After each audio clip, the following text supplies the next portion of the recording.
তালিকা প্রকাশের পর থেকেই দেখা যাচ্ছে যে রাজ্যের একাধিক জায়গায় বিক্ষোভ।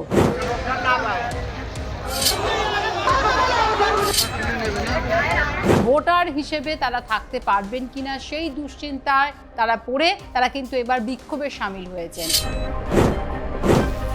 50% কাজ সম্পন্ন হয়েছে, এখনো বাকি রয়েছে। প্রতিদিন তালিকা প্রকাশিত হতে পারে। ইতিমধ্যে 3টি সাপ্লিমেন্টারি তালিকা প্রকাশিত হয়ে গেছে। বঙ্গে শুরু হয়েছে ভোট যুদ্ধ এবং বেশিরভাগ পলিটিক্যাল পার্টি অর্থাৎ রাজনৈতিক দলগুলি তাদের প্রার্থী ঘোষণা করেছে, কিন্তু এই ভোট যুদ্ধ বা ভোট আবহের মধ্যেও এসআইআরকে কিন্তু এখনো পর্যন্ত মানুষ ভোলেননি এবং এসআইআর এর কাজ এখনো পর্যন্ত সম্পূর্ণ হয়নি। এসআইআর এর চূড়ান্ত তালিকা প্রকাশিত হয়েছে 28শে ফেব্রুয়ারি। তারপর থেকে যে সমস্যাটা এই বঙ্গ মানুষের মধ্যে চলে এসেছে, সকলের মধ্যে নয় অবশ্যই, বেশ কিছু মানুষের মধ্যে বা কয়েক লক্ষ মানুষের মধ্যে সেই সমস্যাটা হচ্ছে আন্ডার অ্যাডজুডিকেশন আর ডিলিটেড। চূড়ান্ত তালিকা যখন প্রকাশিত হলো তখন দেখা গেল যে এই চূড়ান্ত তালিকার মধ্যে বেশ কিছু নাম যাদের উপরে স্ট্যাম্প দেওয়া ছিল ডিলিট এবং আন্ডার অ্যাডজুডিকেশন। এই আন্ডার অ্যাডজুডিকেশন অর্থাৎ বিবেচনাধীন পর্যায়ে ছিলেন প্রায় 60 লক্ষ ভোটার, আর ডিলিটেড হয়েছেন তার মধ্যে এই চূড়ান্ত তালিকার মধ্যে দেখা যাচ্ছে প্রায় 5 লক্ষ ভোটার। আন্ডার অ্যাডজুডিকেশন পর্যায়ে যারা পড়েছিলেন এই বিবেচনাধীন, তাদের নথি যাচাই পর্ব এখনো পর্যন্ত সম্পন্ন হয়নি। এখনো পর্যন্ত যেটা জানা যাচ্ছে যে 2টো সাপ্লিমেন্টারি তালিকা প্রকাশিত হয়ে গেছে এবং এই 2টো তালিকা প্রকাশের পর থেকেই দেখা যাচ্ছে যে রাজ্যের একাধিক জায়গায় বিক্ষোভ। আমরা কয়েকটা ছবি আপনাদের সামনে তুলে ধরবো। শুধুমাত্র যে ছবিগুলো দেখাচ্ছি সেই এলাকাগুলিতে নয়, একাধিক জায়গাতে কিন্তু বিক্ষোভ দেখা যাচ্ছে। একাধিক জায়গাতে মানুষ পথে নেমেছেন, তার কারণ তাদের অভিযোগ তাদের নাম বাদ চলে গেছে। তারা এতদিন ধরে ভোটার হিসেবে থাকার পরে এই এসআইআর প্রক্রিয়ার মধ্যে তাদের আন্ডার অ্যাডজুডিকেশন পর্যায়ে পড়ার পরে তাদের নাম বাদ চলে গেছে এবং সেই বাদ যাওয়ার জন্য কিন্তু বিক্ষোভে সামিল হয়েছেন রাজ্যের একাধিক জায়গায় মানুষ। যে ছবিগুলো দেখাবো আপনাদের সামনে, আমরা 2-একটা জায়গার ছবি আপনাদের দেখাবো, সেই ছবিগুলো দেখুন। প্রথমে যে ছবিটা আপনারা দেখছেন সেটা হচ্ছে হাসনাবাদের ছবি। হাসনাবাদের কয়েকটি জায়গার বেশ কিছু ভোটারের নাম বাদ চলে গেছে এমনটাই অভিযোগ। তাদের ভোটাধিকার বাদ চলে গেছে, এই ভয়ে তারা কিন্তু রাস্তায় নেমেছেন, তারা আন্দোলনে সামিল হয়েছেন। হাসনাবাদের মাকলাগাছা পঞ্চায়েত এলাকার চাঞ্চল্য ছড়িয়েছিল এই ভোটার তালিকা প্রকাশকে ঘিরে। অর্থাৎ ভোটার তালিকা বলতে আন্ডার অ্যাডজুডিকেশনের পরে যে তালিকা প্রকাশিত হয়েছে, যে সাপ্লিমেন্টারি তালিকা প্রকাশিত হয়েছে, সেই সাপ্লিমেন্টারি তালিকার প্রকাশের পরেই কিন্তু সেখানে চাঞ্চল্য ছড়িয়েছে। সেখানকার যে সমস্ত এলাকাগুলিতে এই বিক্ষোভ দেখা গেছে সেগুলি হচ্ছে হাবাসপুর দক্ষিণপাড়া, উত্তরপাড়া, হরিকাটি সহ একাধিক জায়গায় কিন্তু এই বিক্ষোভে সামিল হয়েছেন মানুষ। টায়ার জ্বালাচ্ছেন, তারা বিক্ষোভ দেখাচ্ছেন, অবরোধ দেখাচ্ছেন এবং অভিযোগ যে প্রায় 2টি বুথে বসিরহাট উত্তর বিধানসভার অন্তর্গত মাখালগাছা এলাকায় 2টি বুথে কিন্তু এই ধরনের বেশ কিছু মানুষের ভোটাধিকার ভোটের নাম বাদ চলে গেছে। 2টি বুথের 650 মানুষের নাম বাদ গেছে। অর্থাৎ উত্তর বিধানসভা বসিরহাটের সেই বিধানসভার অন্তর্গত 2টি বুথে 650 ভোটারের নাম বাদ গেছে এবং সেই বাদ যাওয়াকে কেন্দ্র করে কিন্তু তারা বিক্ষোভে সামিল হয়েছেন। সেই ছবি আপনারা দেখতে পাচ্ছেন। প্রশাসন শেষ পর্যন্ত তারা আশ্বস্ত করেছেন এবং তারপর অবশ্য বিক্ষোভে সামিল হয়েছিলেন যারা, তারা সন্তুষ্ট হয়ে আশ্বস্ত হয়ে তারা বিক্ষোভ তুলে নিয়েছেন। আরও একটি ছবি যেটা দেখাবো আপনাদের, সেটি হচ্ছে হাওড়ার জগৎবল্লভপুরের ছবি। হাওড়া জগৎবল্লভপুরের বিধানসভা কেন্দ্রের বেগরি গ্রাম পঞ্চায়েতের শাখারিদহ এলাকার ছবি এটি। সেকেন্ড সাপ্লিমেন্টারি তালিকা প্রকাশিত হয়েছে এবং এই সেকেন্ড সাপ্লিমেন্টারি তালিকা প্রকাশের পর কিন্তু বিক্ষোভে সামিল হয়েছেন মানুষ। সেখানে 308 এবং 309 নম্বর বুথ, এই দুটি বুথের প্রায় 850 মানুষের নাম বাদ গেছে, এমনটাই কিন্তু অভিযোগ তাদের। আর সেই অভিযোগের ভিত্তিতে কিন্তু সেখানেও বিক্ষোভ দেখিয়েছেন মানুষ, সেখানেও অবরোধ এবং অবশেষে প্রশাসনের হস্তক্ষেপে আশ্বাসে বিক্ষোভ উঠেছে। শুধুমাত্র এই যে হাওড়া বা বসিরহাটে যে ছবি দেখালাম আপনাদেরকে সেটা নয়, একাধিক জায়গাতেই কিন্তু রাজ্যের এমন ছবি উঠে আসছে এবং সেই ছবি এই এসআইআর তালিকাকে ঘিরে। তার কারণ হচ্ছে তাদের নাম কেটে যাচ্ছে।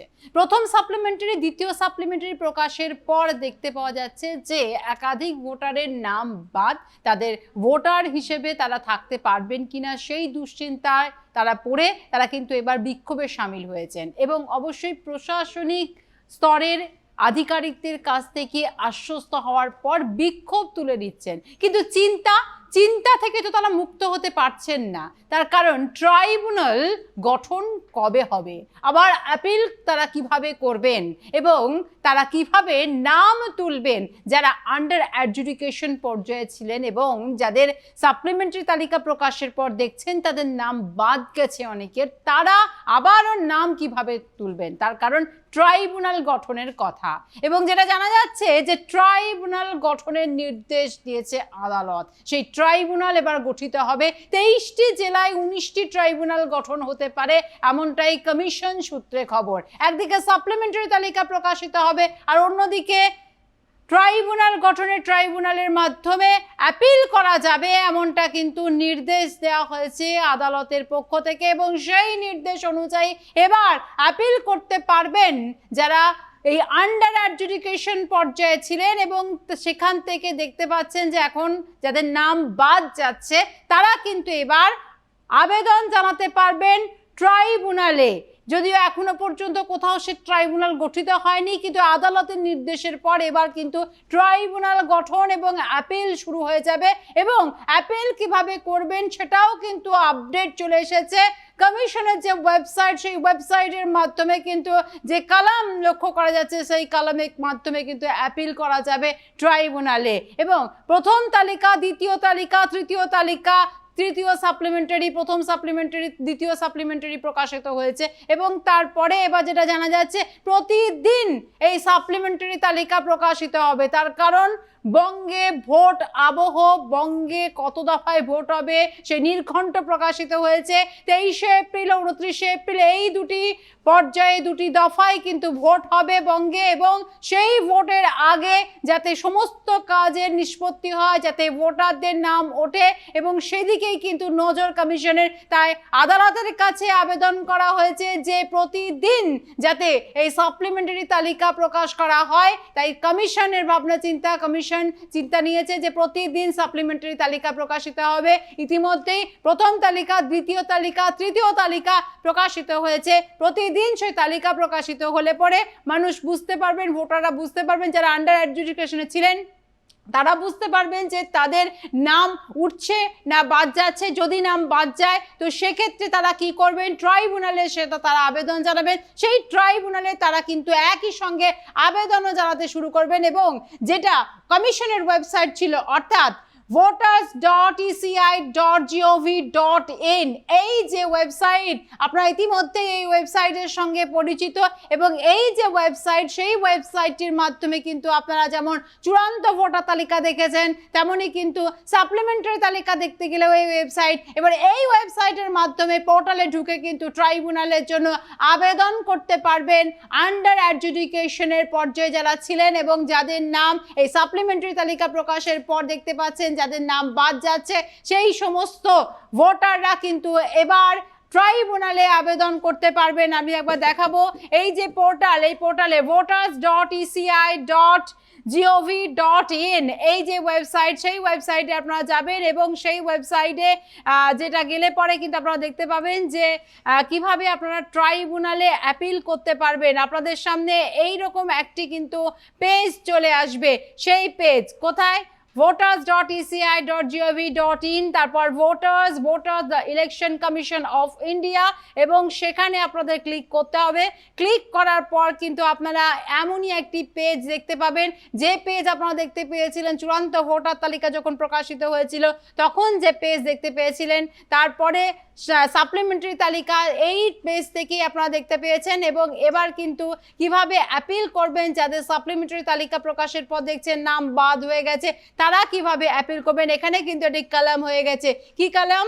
Submit appeal for individuals under adjudication, track appeal for individuals under adjudication, এই যে কলামটি হয়েছে সেই কলামে কিন্তু আপনারা ক্লিক করবেন, এবং ক্লিক করার পর কিন্তু লগ ইন করতে হবে আপনাদের, যেখানে আপনারা আপনাদের মোবাইল নাম্বার বা এখানে ক্যাপচা দিতে পারবেন, মোবাইল নাম্বার বা এপিক নাম্বার দেবেন, এবং তারপর দেখতে পাচ্ছেন ক্যাপচা লিখতে হবে। আপনার মোবাইলের মধ্যে কিন্তু চলে আসবে একটি ওটিপি, সেই ওটিপির মাধ্যমে আপনারা কিন্তু সেই কলামটির মধ্যে প্রবেশ করতে পারবেন, ওই পেজটির মধ্যে প্রবেশ করতে পারবেন, এবং তারপরেই কিন্তু আপনারা অ্যাপিল করতে পারবেন, যেটা কমিশন সূত্রে আমরা জানতে পারছি যে এবার অ্যাপিল করতে পারবেন ট্রাইব্যুনালে। এবং মানুষ যেটা বিক্ষুব্ধ হচ্ছেন, মানুষ যেটা ক্ষোভ হচ্ছে যে আন্ডার অ্যাডজুডিকেশন পর্যায়ে যে নিষ্পত্তি হয়েছে, যেটা জানা যাচ্ছে প্রায় 50% আন্ডার অ্যাডজুডিকেশনে থাকা সেই সমস্ত ভোটারদের নথি নিষ্পত্তি হয়েছে, এবং তার মধ্যে এই 50% যেটা তার সেই শতাংশের মধ্যেও কিন্তু যাদের নাম বাদ যাচ্ছে, তারা কিন্তু এবার ট্রাইব্যুনালে অ্যাপিল করতে পারবেন। দ্রুততার সঙ্গে যাতে কাজ সম্পন্ন হয় সেদিকেই কিন্তু নজর দিয়েছে কমিশন। ইতিমধ্যে আদালতের তরফ থেকেও নির্দেশ চলে এসেছে যে কমিশন এবার ট্রাইব্যুনাল গঠন করবে, ট্রাইব্যুনালের মাধ্যমে আদালত নির্দেশ দিয়েছে যে ট্রাইব্যুনাল গঠন করা হবে, এবং সেই ট্রাইব্যুনাল গঠন করে সেই ট্রাইব্যুনালে কিন্তু তারা অ্যাপিল করতে পারবেন, যাদের নাম এই আন্ডার অ্যাডজুডিকেশনে থাকার পরে তারা দেখছেন যে তারপরে সাপ্লিমেন্টারি তালিকায় তাদের নাম ডিলিট দেখাচ্ছে, এবং সেই সমস্ত ভোটাররা কিন্তু অ্যাপিল করতে পারবেন। ইতিমধ্যেই প্রায় 50% কাজ সম্পন্ন হয়েছে, এখনো বাকি রয়েছে। প্রতিদিন তালিকা প্রকাশিত হতে পারে। ইতিমধ্যে 3টি সাপ্লিমেন্টারি তালিকা প্রকাশিত হয়ে গেছে। ভোট 23শে এপ্রিল এবং 29শে এপ্রিল এই বঙ্গে ভোট রয়েছে, 2 দফায় ভোট। সেই ভোটের আগে আবহাওয়া যাতে শান্ত হয় সেদিকেই কিন্তু নজর দেওয়া হয়েছে, এবং সেদিকে নজর রেখেই কিন্তু কাজ চলছে। ইতিমধ্যেই কিন্তু জুডিশিয়াল আধিকারিক যারা আছেন, যারা আন্ডার অ্যাডজুডিকেশন পর্যায়ে যে সমস্ত ভোটার আছেন, তাদের নথি নিষ্পত্তি যাতে হয় সেদিকে যাচাই পর্ব চলছে, এবং ধীরে ধীরে সাপ্লিমেন্টারি তালিকা প্রকাশিত হচ্ছে। সেই সাপ্লিমেন্টারি প্রকাশের পর দেখা যাচ্ছে জায়গায় জায়গায় বিক্ষোভ, মানুষ ভয় সন্ত্রস্ত যে কিভাবে তাদের নাম পুনরায় উঠবে, যাদের নাম বাতিল হয়ে যাচ্ছে, কিন্তু ট্রাইব্যুনালের মাধ্যমে আবার নথি যাচাইয়ের মাধ্যমে তাদের নাম উঠতে পারে, এবং সেই ট্রাইব্যুনাল এবার গঠিত হবে, এবং জেলায় জেলায় সেই ট্রাইব্যুনাল গঠিত হবে, যেখানে এই ভোটারদের নিষ্পত্তি হবে, নথি যাচাই পর্ব, তাদের ভোটার লিস্টে নাম তোলার প্রক্রিয়া, সেই সমস্ত বিষয়গুলি কিন্তু এই ট্রাইব্যুনালে অ্যাপিল করার পরেই সম্পন্ন হবে। পাশাপাশি সাপ্লিমেন্টারি তালিকাও কিন্তু প্রকাশিত হবে, প্রতিদিন সাপ্লিমেন্টারি প্রকাশিত হতে পারে, এমনটা কিন্তু কমিশন সূত্রে খবর। অর্থাৎ ভোটের আগে যাতে বঙ্গে শান্তি বজায় থাকে, যাতে বিক্ষুব্ধ হয়ে উঠছে যেভাবে জনতা, যেভাবে ভোটাররা বিক্ষুব্ধ হচ্ছেন, যেভাবে অবরুদ্ধ হচ্ছে এলাকা, সেই পরিস্থিতি যাতে না আসে, যাতে নিয়ন্ত্রণে থাকে, ভোটের আগে যাতে শান্তিপূর্ণ পরিবেশ থাকে বঙ্গে, সেদিকেই কিন্তু নজর দিয়েছে কমিশন। এবং এই যে এসআইআর পর্ব, সেই এসআইআর পর্বে যাতে সুষ্ঠুভাবে সবকিছু সম্পন্ন হয়, পাশাপাশি ভোট আবহে যাতে ভোটটাও সুষ্ঠুভাবে সম্পন্ন হয়, সেদিকেই কিন্তু নজর দিয়েছে কমিশন। অর্থাৎ এবার কিন্তু যাদের নাম বাদ যাচ্ছে তারা, অর্থাৎ আন্ডার অ্যাডজুডিকেশনে থাকার পরে যাদের নাম নথি নিষ্পত্তির পরে যাদের নাম বাদ যাচ্ছে, সেই সমস্ত ভোটাররা এবার অ্যাপিল করতে পারবেন। কমিশনের ওয়েবসাইট থেকেই কিন্তু তারা অ্যাপিল করতে পারবেন। সেই ওয়েবসাইটটা আরও একবার বলে দিচ্ছি, voters.eci.gov.in। এই ওয়েবসাইটের মাধ্যমে আপনি আপনার ফোন থেকে বা গুগল থেকে গিয়ে কিন্তু আপনি ইসিআই নেট বা গুগল থেকে গিয়ে কিন্তু আপনি এটা অ্যাপিল করতে পারবেন, এবং সেই কলাম কিন্তু সংযোজিত হয়ে গেছে ওয়েবসাইটের মধ্যে। অর্থাৎ আর চিন্তা নেই, আপনার নামটি পুনরায় ভোটার তালিকাতে তোলার জন্য যে প্রসেসগুলি কমিশন বলছে সেই প্রসেস অনুযায়ী যে প্রসেসগুলি আদালতের পর্ব থেকে বলা হচ্ছে সেইভাবেই কিন্তু আপনি মেনে চলুন, তাহলে হয়তো আপনার নামটি সমস্ত নথি যদি সঠিক থাকে আপনার নাম উঠে যাবে ভোটার তালিকায়। তাই এই রাজ্যে শান্তি বজায় রাখতে এবং ভোট আবহে এসআইআর পর্বকে ঘিরে যাতে কোনো রকম অশান্তি না হয় সেদিকে তাকিয়েই কিন্তু চলছে এই সমস্ত কর্মকাণ্ড, এবং একের পর এক ধাপে ধাপে এক একটি সিদ্ধান্ত কমিশন এবং নির্দেশ আদালতের পক্ষ থেকে দেওয়া হচ্ছে। তাই শান্ত থাকুন, এবং পাশাপাশি কমিশন আগেও বলেছে যারা যোগ্য তাদের নাম বাদ যাবে না, এখনও কিন্তু বলা হচ্ছে যোগ্য তাদের নাম বাদ যাবে না। যদি কোনো কারণে নাম বাদ দিয়ে গিয়ে থাকে তাহলে কিন্তু আপনারা এই ট্রাইব্যুনালে গিয়ে অ্যাপিল করুন, দেখুন আপনার নামটি হয়তো উঠে যেতে পারে।